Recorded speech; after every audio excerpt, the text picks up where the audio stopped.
Hello,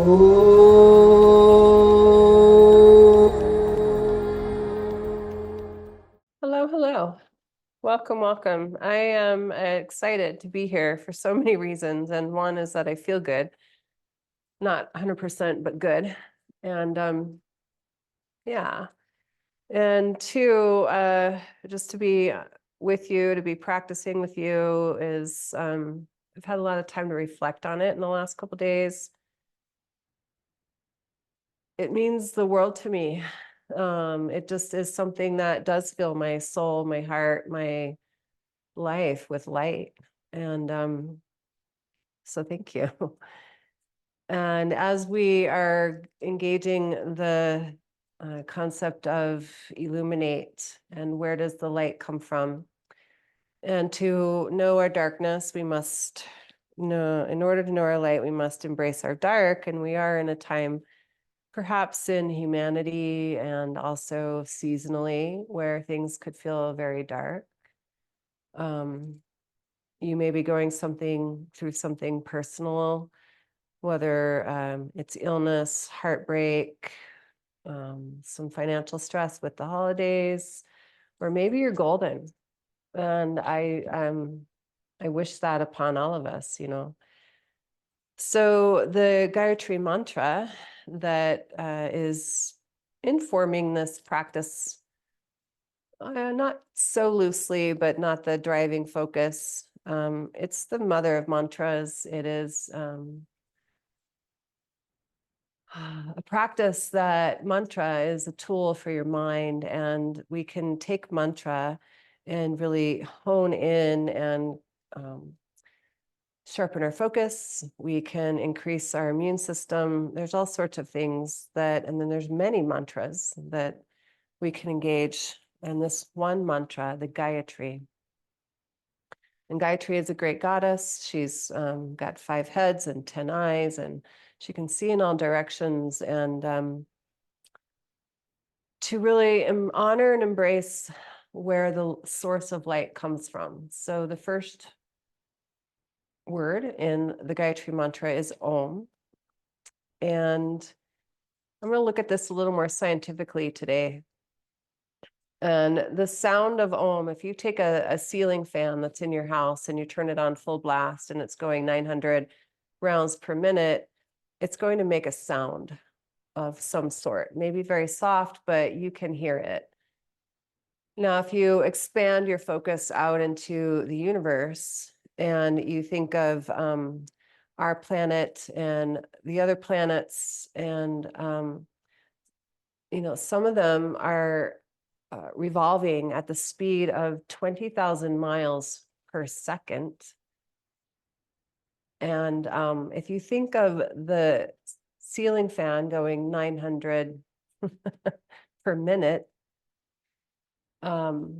20,000 miles per second is going to make a pretty incredible sound. And you get a bunch of planets and a whole universe and galaxy doing that. Well, that's what the sound Om is. It is the sound of the universe doing its thing. Inhale, reach up. Exhale, dive forward. Inhale, side body's long. Exhale, downward dog. Give it a plank. A chaturanga if you wish. And a cobra. It's time up to pranam, child's pose. Pranam, the pouring forth of your reverence. So pradakshina and pranam have the same prefix. Pra, to pour forth. May the pouring forth of the universe be honored.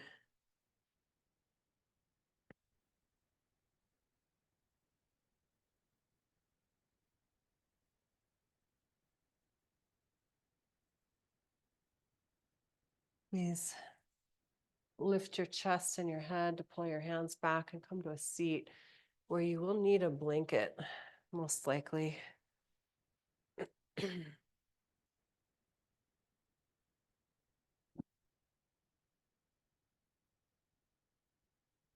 Depending on your hips is how big of a blanket.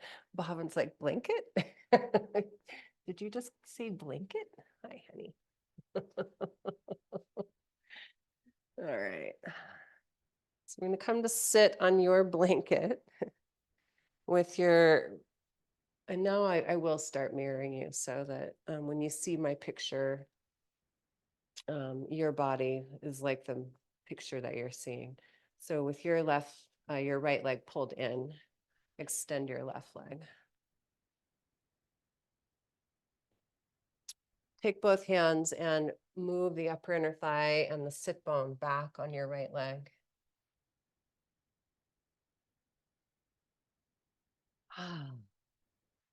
Bow forward right over your right ankle and shin. And like you did before, you'll press through your heel and softly bend the knee. So it's a very, I would call it a straight leg technically, but it may feel bent to you. That means don't push the knee, the back of the knee into the ground. Depending on the height of your blanket is how much you must accommodate for that.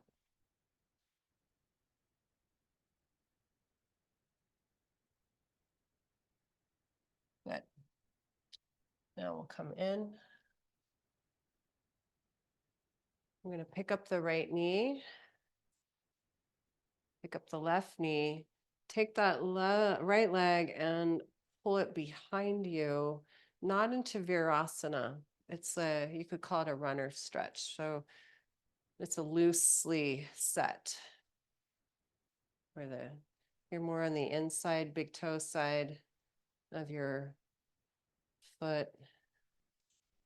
And then find where that feels okay on your knee. So this is a pose that most people can do. It just depends on, you need to find the distance and stuff. Now we'll reach the left hand underneath and see if you can find your shin. If not, you'll hold the knee. And then push down through the straight leg heel. Pull the side bodies long of that underside of the ribs and see if you can lean yourself towards your straight leg. So you may not go all the way, and that's fine.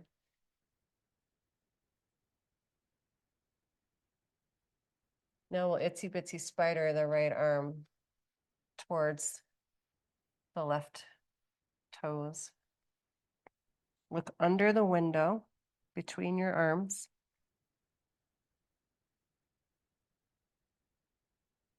Lift that right elbow to the sky and look underneath it. Yeah, there you go. Now press the left elbow down into the floor. And give yourself a big, bright breath here.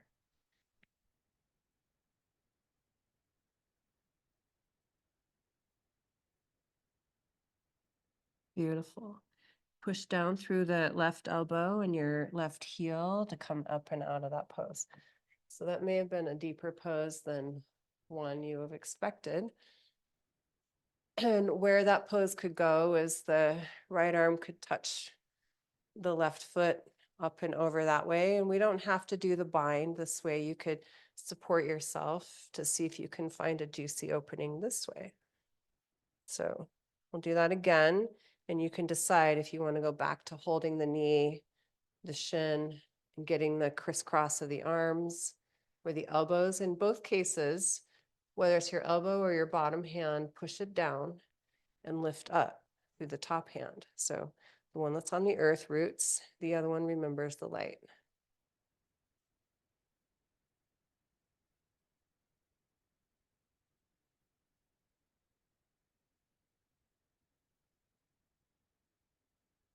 Nice. Now we'll look down with your gaze and use the right hand to lift you up. Good job.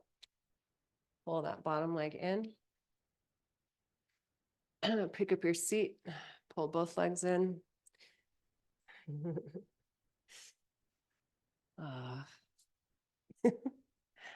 Only animal lovers would understand that you move to accommodate the animal. Hi. Yeah. Okay, so bottom leg, right leg, inner spiral. And we'll just take the soft bow first. And so this gives you many options to find where in your body can you open to and stay in alignment with the light. An advanced asana, here's my description of it. An advanced asana is where we constrict our ability to move. We create more resistance within the shape. And we have to be able to find space within the resistance to allow the light of the heart to remain pure. If it gets clamped down on and we start suffering, then the pose is not really, that's not what they're for. Inhale your way up. And your physical body has gone through your life journey. It's gone through all the things it's gone through. Mine right now is day 5 of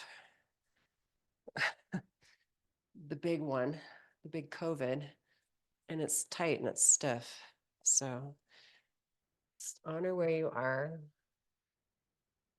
And you'll find, let's take the really like soft version of this one, wherever, whatever that means to you. You'll hold either your shin or your knee. There's a really good value in hooking the right brain to the left brain through right side and left side of the body. So as your right heel pushes down, can you push the right elbow down? And then you can start to expand it, maybe, huh? Wherever you are, can you look under the left arm?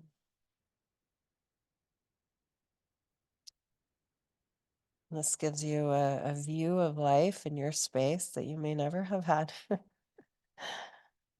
And we'll root down to rise up. Give that a breath. Find the release of energy, of endorphins, and of love. And then we'll go into the second repetition of the same pose. And if you want to support it and go bigger this way with your bottom hand, less bound, so less tension in the pose, or if you want to create more tension, because you can expand into it. That's the beauty and the joy of an expanding yoga practice as we start to make space within our physical being. Om Bur, Bur meaning the earth, and it refers to our physical body. And here's a really powerful interpretation or gift of the Gayatri Mantra. There are 24 syllables in the Gayatri Mantra. There are 24 elements in your physical body. And so this one mantra addresses all the elements of being. Use the left hand to help you up and out.